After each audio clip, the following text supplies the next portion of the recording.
السلام علیکم ناظرین، آپ یوٹیوب چینل دیکھ رہے ہیں، میں عمران خان ہوں۔ پاکستان تحریک انصاف سے بار بار کہا گیا کہ صدقے دل سے معافی مانگ کر اپنے معاملات ٹھیک کریں، یعنی آپ کو معافی مانگنی پڑے گی پھر آپ کے معاملات ٹھیک ہو گئے۔ تو عمران خان تو معافی نہیں مانگتا بھائی، اب تک کی جو اطلاع ہے اس کے مطابق تو عمران خان معافی نہیں مانگتا، اور یہ آپ کی خواہش ہی رہ جائے گی کہ عمران خان کو اب ڈرا ہوا دیکھیں یا اس سے آپ معافی منگوائیں۔ اب عمران خان کا کرنا کیا ہے یہ پاکستان کی اسٹیبلشمنٹ کو سمجھ نہیں آ رہی، کیونکہ وہ ان کے سینے کے اوپر چڑھ کر بیٹھا ہے اور عمران خان پیچھے ہٹنے کو تیار نہیں ہے۔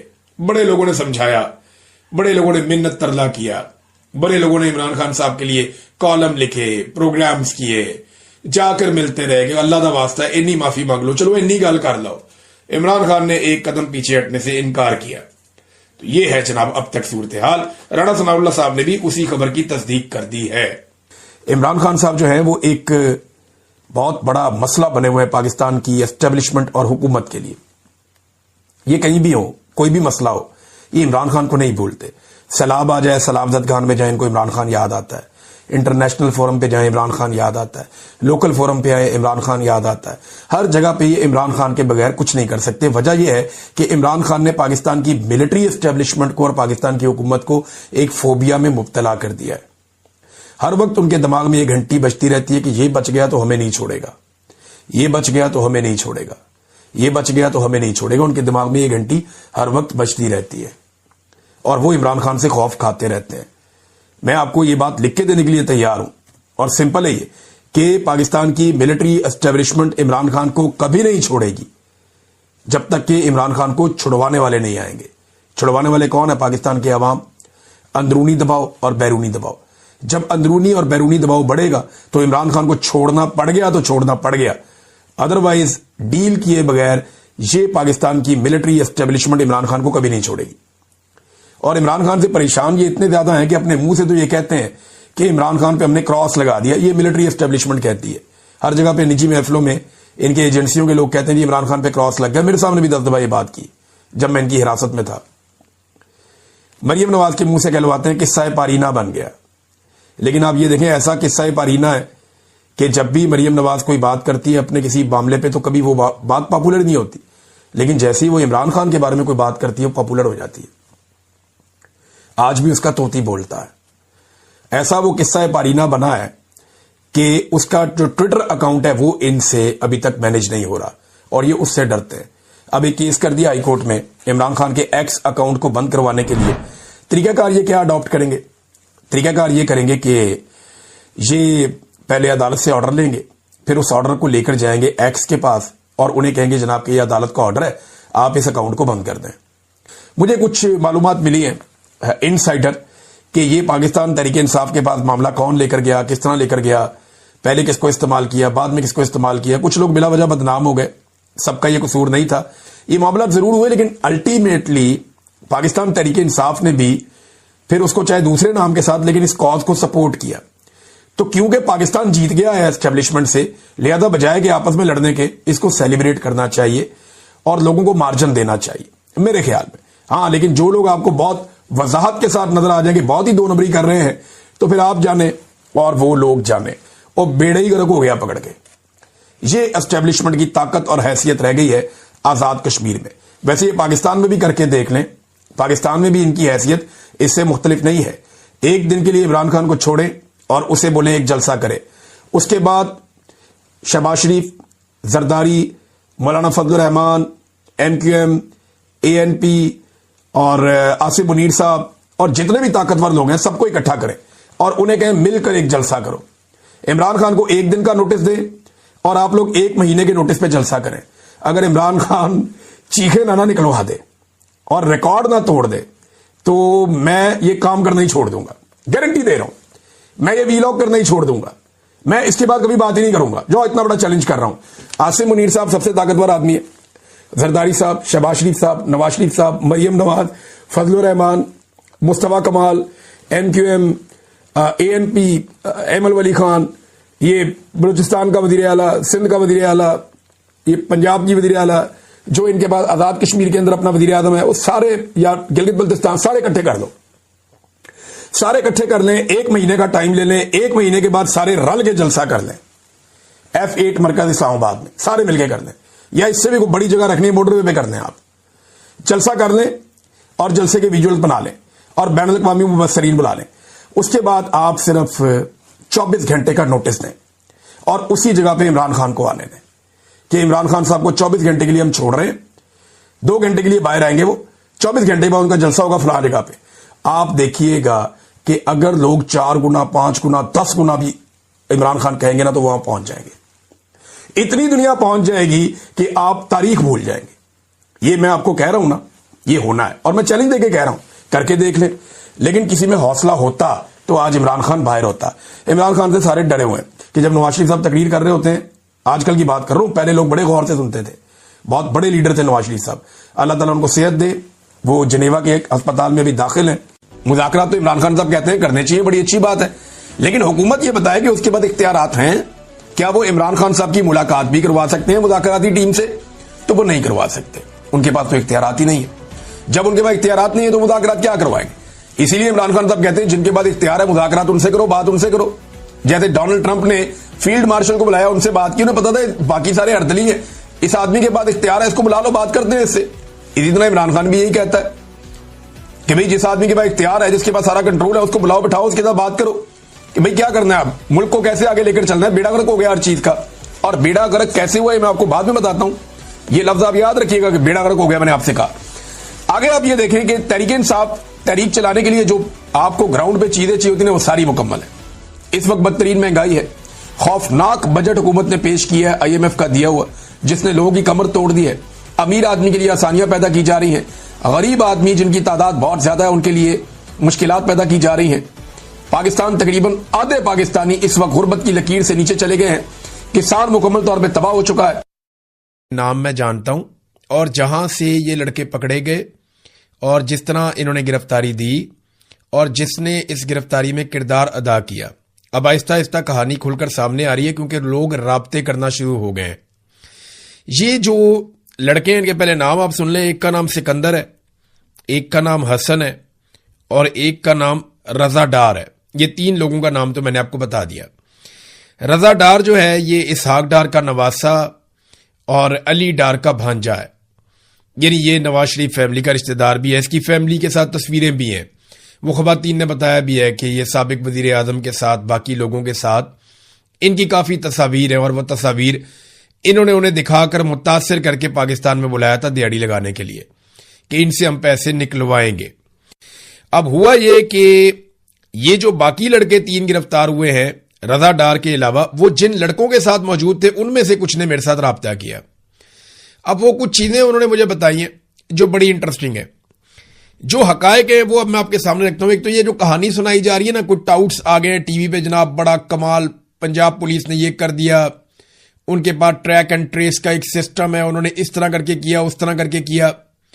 یہ ایسا نہیں ہے. یہ معاملہ یہ ہے کہ وہ جب لڑکیوں کا رابطہ کروایا گیا ان کے ماں باپ سے, ایک تو ان کے ساتھ جو ظلم ستم ہوا وہ تو سارا ریکارڈ کا حصہ ہے, اور طاقتور لوگوں کے کہنے کے اوپر جو دفعہ 164 کا بیان ہے اس کو سیل کر دیا گیا ہے. وہ خواتین جو کچھ بتا کر گئی ہیں وہ چیز سیل کر دی گئی ہے, اور اب کیس کو دبانے کی کوشش کی جا رہی ہے کیونکہ اس کے پیچھے شریف خاندان کا کیونکہ بیچ میں نام آ گیا ہے, ان کے لوگوں کا نام آ گیا, لہٰذا آپ کو پتا ہے, آئیڈیا آپ کو ہے کہ پھر کیا ہوتا ہے. دیکھیں نا, اسحاق ڈار کا دفتر تو استعمال ہوا ویزوں کے لیے, اور وہیں سے یہ کہانی شروع ہوتی ہے. جب وہ لڑکیوں نے اپنے والدین سے رابطہ کیا تو وہ جو ڈچ لڑکی تھی اس نے اپنی زبان میں کوئی کوڈ بتایا والدین کو, اور انہوں نے پھر رابطہ کیا امبیسی کے ساتھ. معاملات بڑے گرم ہو گئے, فوری طور پہ سسٹم متحرک ہو گیا, اور پھر علی ڈار نے مبینہ طور پہ رابطہ کیا ان لڑکوں سے. اب یہ بات ان لڑکوں کی ہے جو لڑکے گرفتار ہوئے, اور ان لڑکوں نے یہ بات اپنے دوستوں کو بتائی, اپنے قریبی لوگوں کو بتائی, اور وہیں سے اٹھ کر وہ پھر بعد میں گرفتاری دینے کے لیے بھی گئے. اور اس وقت بھی علی ڈار ان سے رابطے میں تھا جو اسحاق ڈار کا بیٹا ہے, اور جو اس وقت پنجاب کے اندر ایک منسٹر بھی ہے. تو علی ڈار نے رابطہ کیا ان لڑکوں کو کہ مجھے ایگزیکٹ لوکیشن ابھی بھیجو اس جگہ کی, اور تم فوری طور پہ وہاں سے نکلو. تو ان لڑکوں کو علی ڈار صاحب نے مبینہ طور پہ وہاں سے نکالا, اور وہاں پہ جو لوکیشن ہے وہ بھی منگوا کر پولیس کو دی. پھر پولیس جب وہاں پہ پہنچی تو وہاں صرف لڑکیاں تھیں, ان کو بازیاب کروا لیا گیا. بس سادی بات یہ ہے, لڑکیاں اس طریقے سے بازیاب ہوئی ہیں. وہ لڑکے وہاں پہ نہیں تھے, پولیس نے کہا جی ہمیں بندے چاہیے. پھر ان میں سے ایک لڑکے کو علی ڈار کا فون آتا ہے, اور علی ڈار اس لڑکے کو کہتے ہیں کہ یار کوئی بندہ پھر تیار کرو اپنی جگہ پہ جو یہ الزام اپنے سر کے اوپر لے لے تو تمہاری بچت ہے. اور وہ بیچارہ ادھر ادھر فون شون کرتا ہے, بھاگ دوڑ کرتا ہے, بیچارہ تو نہیں ہے, ظالم لوگ ہیں, تو اس کو کوئی بندہ نہیں ملتا. تو دوبارہ علی ڈار کا رابطہ ہوتا ہے, تو وہ کہتا ہے یار تم فوراً جاؤ اور جا کے ایس ایس پی توقیر کو ملو, اور فکر نہ کرو ٹھیک ہو جائے گا سب کچھ. اب جو ہونا تھا وہ ہو گیا, جاؤ جا کر ایس ایس پی توقیر کو ملو. بھاگنے دوڑنے کا فائدہ کوئی نہیں ہے, جا کر وہاں پہ گرفتاری دو, ہم معاملات کو دیکھتے ہیں, معاملہ ٹھنڈا ہو جائے گا. بہرحال جو بھی یقین دہانی کروائی علی ڈار نے بہلا پھسلا کے اس لڑکے کو, اب میں اس کا نام نہیں بتاؤں گا اس وقت آپ کو, یہ جب کوئی مجھے چیلنج کرے گا تو پھر میں چیزیں سامنے رکھوں گا, میرے پاس ثبوت ہیں ان ساری باتوں کے, کیونکہ جس نے مجھے بتایا اس نے یہ کہا مجھے تو میں یہ بتا رہا ہوں, اور یہ مبینہ طور پہ ہے جس طرح مجھے بتایا گیا. اور اس بندے نے بتایا جو بندہ ساتھ موجود تھا جب وہ لڑکا اٹھ کے گرفتاری دینے کے لیے گیا, اور وہ لڑکا رو پٹ رہا تھا, اس نے سارا کچھ بتایا. اس نے کہا جناب میرا اس طرح کا قصور نہیں ہے, زیادہ قصور اس کا رضا ڈار کا ہے جو اسحاق ڈار کا نواسا ہے, یعنی زیادہ قصور اسحاق ڈار کے نواسے کا ہے. اور وہ تو اڑ گیا تھا کہ میں نے بہت زیادہ پیسے ان لڑکیوں سے لینے. وہ لڑکیاں کہہ رہی تھی اچھا ٹھیک ہے ہم $1-2 لاکھ دے دیتے ہیں, لیکن وہ کہتا تھا نہیں جی میں نے تو ان سے $3 ملین لینے ہیں. پہلے 3 ملین پہ اڑ گیا, پھر اور پیسے کم ہو گئے, پھر 15 ملین کے اوپر 1.5 ملین کے اوپر کوئی بات چیت ہو گئی. تو وہ کہانی ایک الگ ہے, وہ لین دین کا تو معاملہ نہیں ہے. معاملہ تو اصل یہ ہے کہ انسانیت کی تذلیل کی گئی ہے, بڑا ظلم ہوا ہے, جبر ہوا ہے, اور زیادتی ہوئی ہے 2 خواتین کے ساتھ جو پاکستان کی شہری بھی نہیں ہے, اور پاکستان کا امیج خراب ہوا ہے اس کیس کی وجہ سے. تو علی ڈار صاحب کا یہ رول ابھی تک یہاں تک تو پتا چلا, باس کے بارے میں ابھی تک نہیں کوئی بتا رہا. یعنی باس کے بارے میں ایک کہانی مارکیٹ میں فلوٹ کی جائے گی آنے والے وقت میں کہ یہ باس کوئی تیسرا چوتھا آدمی ہے. کئی لوگ جو ہیں وہ یہ دعویٰ کر رہے ہیں کہ باس جو ہے وہ بھی شریف خاندان کا بندہ ہے, لیکن باس کے بارے میں یہ دعویٰ کیا جا رہا ہے کہ وہ کوئی الگ آدمی. یہ کہانی ابھی مارکیٹ میں آ جائے گی, لیکن اصل بات یہ ہے کہ اس کو گرفتار کر کے سامنے لایا جائے. اب بندے ارینج کیے جا رہے ہیں اس طرح کے جو آ کر یہ الزام اپنے اوپر لیں. کہانی جو نہیں آئے گی نا وہ پتہ کیا آئے گی, میں آپ کو بتا دیتا ہوں کہ جناب یہ جو لڑکے ہم نے گرفتار کیے ہیں نا, یہ کہانی میں آپ کو بتا رہا ہوں جو تیار ہو رہی ہے, اور باقاعدہ ایک جگہ بیٹھ کے کہانی تیار ہوئی ہے کہ یہ جو لڑکے ابھی گرفتار ہم نے کیے ہوئے نا, ان کا اتنا بڑا کردار نہیں ہے, ان کا تو لین دین کا معاملہ تھا, تو یہ تو ریکوری کرنا چاہتے تھے, تو انہوں نے کچھ لوگوں کو بلایا خواتین پہ سختی کرنے کے لیے, یہ وہاں سے چلے گئے. خواتین کے ساتھ پتہ نہیں ان لوگوں نے کیا کیا, وہ جو بھی ان لوگوں نے خواتین کے ساتھ کیا اس میں ان لڑکوں کا کوئی کردار نہیں ہے. اب یہ کہانی اس طرح ٹوسٹ دینے کی کوشش کی جائے گی. خواتین کو خریدنے کی بھی کوشش کی جا سکتی ہے, بہت ممکن ہے اس کے لیے بھی کوشش کی جائے, لیکن باس کے بارے میں ابھی تک کوئی نام سامنے نہیں آیا. اور یہ لڑکے گرفتاری سے پہلے جہاں موجود تھے وہاں میرا کسی سے رابطہ ہوا, اور پہلے کہا گیا اپنی جگہ بندہ تیار کر لو, پھر کہا گیا جا کے ایس ایس پی توقیر سے مل لو, تھوڑا برداشت کرو, معاملات جو ہیں وہ حل ہو جائیں گے, کچھ نہیں ہوتا تمہیں, تو یہ معاملہ ٹھنڈا ہو جائے گا آہستہ آہستہ. اب ایک اور خبر میرے پاس یہ ہے کہ ان لڑکوں میں جو ایک کمزور لڑکا ہے نسبتاً, جس کے پیچھے آنے والا کوئی نہیں ہے بعد میں, مجھے ایگزیکٹلی اس کا نام پتا ہے لیکن میں فی الحال کسی وجہ سے نام نہیں لے رہا, ان میں جو نسبتاً کمزور لڑکا ہے یہ اس لڑکے پہ سارا مدعا ڈالنا چاہتے ہیں کہ وہ جو باقی بدماشوں کو لے کر آیا تھا وہ لڑکا لے کر آیا تھا, اور یہ جو ظلم اور جبر والی ساری کہانی ہے اس کے پیچھے بھی وہ لڑکا ہے, تو یہ جو بڑے اور طاقتور لوگ ہیں یہ اس سے بچ جائیں, باس کا کسی کو پتہ ہی نہ چلے. تو اب یہ کہانی اس طرف کو جا رہی ہے, دیکھتے ہیں آنے والے وقت میں اس کے اندر اور کیا نکلتا ہے. یہ وہ تفصیلات ہیں جو اب میرے پاس تھیں, میں نے آپ کے ساتھ شیئر کر دی ہیں. بہت ساری چیزیں اور بھی ہیں لیکن یہ کیس خراب ہو جائے گا. پولیس جو کر رہی ہے نا وہ جو کرتی چلی جائے گی وہ باہر نکلتا جائے گا, کیونکہ بہت سارے لوگ اب ہمارے ساتھ رابطے میں ہیں اور وہ بتا رہے ہیں کہ یہاں پہ کیا زیادتی اور کیا ظلم ہو رہی ہے. وہ بھی انہوں نے بتایا کہ جس قسم کی ویڈیوز ہیں, وہ 2 لڑکیوں کے جو بیانات ہیں, وہ جو ان کا دفعہ 164 کا بیان ہے, یہ ساری چیزیں اگر منظر عام پہ آ جائیں تو بھونچال آ جائے گا. ناظرین, ایران کے اندر ایک بڑی ڈیولپمنٹ آپ کو پتہ ہے ہو رہی ہے. شہید آیت اللہ علی خامنائی کی شہادت کے بعد اب ان کی تدفین کا مرحلہ آ گیا ہے. دیکھیں, شہید ہوئے تھے وہ آج سے کئی مہینے پہلے, 28 تاریخ تھی فروری کی جب امریکہ نے اٹیک کیا تھا. آیت اللہ علی خامنائی شہید ہو گئے تھے, اور اب جولائی کا مہینہ شروع ہو چکا ہے, یعنی مارچ, اپریل, مئی, جون 4 مہینے گزر گئے اور 5ویں مہینے میں ان کی تدفین ہو رہی ہے. یہ بہت دیر کے بعد تدفین کی جا رہی ہے. اس کی وجوہات بھی ہیں کہ اس بیچ میں جنگ لگی رہی, بڑی غیر متوقع صورتحال تھی. انہیں اس بات کا ڈر تھا کہ ہم جب تدفین کا مرحلہ آئے گا تو کوئی اٹیک ہی نہ ہو جائے, کوئی اور معاملات نہ ہو جائیں. بہرحال پہلے مذاکرات وغیرہ ہوئے اور اس کے بعد جب چیزیں کچھ نارملائز ہوئیں تو اب تدفین کی جا رہی ہے. 100 کے قریب ممالک سے لوگ وہاں پہ گئے ہیں ایران میں. عرب ممالک کے بارے میں یہ خبر دی گئی امریکی میڈیا میں اور یہ دعویٰ کیا گیا کہ عرب ممالک کو امریکن سرکار نے انفلوئنس کرنے کی کوشش کی کہ آپ لوگوں نے نماز جنازہ میں نہیں جانا اور آپ ایران سے اپنے آپ کو ڈسٹنس کریں, ورنہ امریکہ کے ساتھ آپ کے معاملات اچھے نہیں ہوں گے. اب اس قسم کی خبریں رپورٹ ہوئی, لیکن اس کے باوجود سعودی عرب سے بھی وفد گیا اور ممالک سے بھی گیا. افغانستان سے 2 وفد آئے. ایک وفد تو افغان طالبان کا جو ہے ان کی سرکار کا, اور دوسرا جو افغانستان کے اندر نہیں رہتے احمد مسعود وغیرہ, یہ ان کو بھی بلایا گیا ایران نے اور ان کو ٹائٹل دیا کہ یہ مزاحمت کرنے والے لوگ ہیں, تو ان کو بھی بلا لیا. طالبان نے اس کے اوپر برا بنایا, لیکن پھر بھی دونوں کو ایک جیسا پروٹوکول دیا گیا ایران کے اندر. پاکستان کی جانب سے شہباز شریف, اسحاق ڈار اور وزیر اعلیٰ سندھ وہ بھی گئے ہیں, محسن نقوی بھی گئے ہیں, بلاول زرداری بھی ہے, فیلڈ مارشل عاصم منیر بھی ہے. یہ سارے لوگ گئے ہیں پاکستان کی طرف سے اور بہت بڑا وفد ہے پاکستان کا جو اس نماز جنازہ میں شرکت کے لیے. تو مریم نواز ان کی حکومت کے لوگ, یہ پنجاب حکومت, یہ 12 سنگا ہوتے سارے, ان کے سروں کے اوپر 12 سینگ ہوتے اور آپ کو نظر آ رہے ہوتے, لیکن بے وقوفوں کے سر کے اوپر سینگ ہوتے نہیں ہیں. اور اگر یہ سینگ ہوتے تو جو لاہور کا ڈی آئی جی ہے وہ 18 سنگا ہوتا, 12 سنگا بھی نہ ہوتا. اتوار والے دن جناب نے پریس کانفرنس کی ہے اور پولیس کے اوپر آنے والے دباؤ کو کم کرنے کی کوشش کی ہے.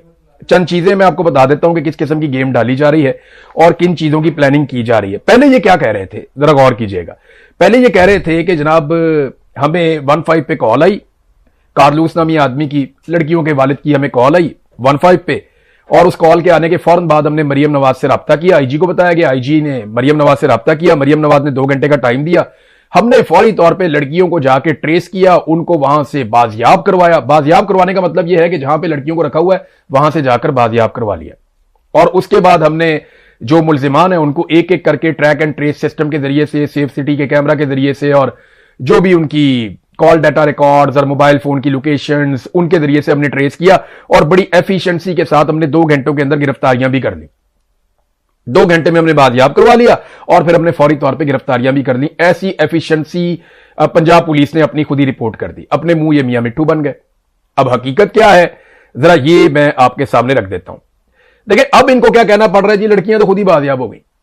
وجہ یہ ہے کہ یاسر شامی نے غازی روڈ سے جا کر یہ ثابت کیا کہ ایک گاڑی جس کے اندر لڑکیوں کو اغوا کر کے لے کر جا رہا تھا رضا ڈار نامی شخص, اور وہاں سے گاڑی بگا رہا تھا, اور وہ گاڑی ایک اور گاڑی کے ساتھ ٹکرا جاتی ہے جلد بازی میں, اور وہاں پہ لوگ اکٹھے ہو جاتے ہیں.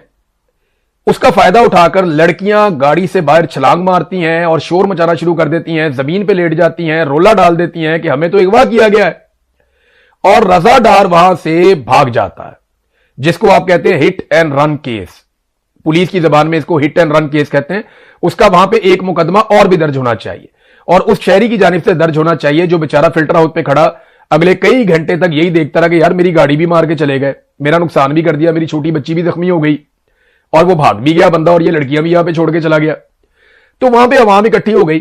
پولیس والے بعد میں آئے, جو بازیاب شدہ لڑکیاں تھیں جو بچ گئی تھیں, خود ہی اپنی ہمت دکھا کے, اور لوگوں نے ان کو وہاں پہ ریسکیو کیا تھا.